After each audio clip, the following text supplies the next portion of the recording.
Nobody tells you about being a freelance copywriting mom, part 4, I think. I'm Christa Nichols. I'm a sales copywriter, copywriting coach, and I started copywriting about 5 years ago, and it's a blast. But what nobody ever told me was that moms are uniquely suited to be sales copywriters, and here's why. When my kids were little, they weren't that excited about eating vegetables. Shocking, right? Getting them to eat their vegetables was important for their nutrition, like their whole life. I had to come up with some really creative ways to get them to eat their vegetables. So we called them green balls.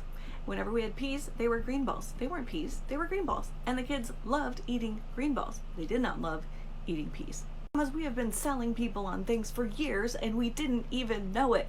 We are marketing moms and unawares. So if you don't think that you can write for sales, if you don't think you can be good at this, then girl, you are wrong, because we were made for this. Follow me for more freelance copywriting mom tips.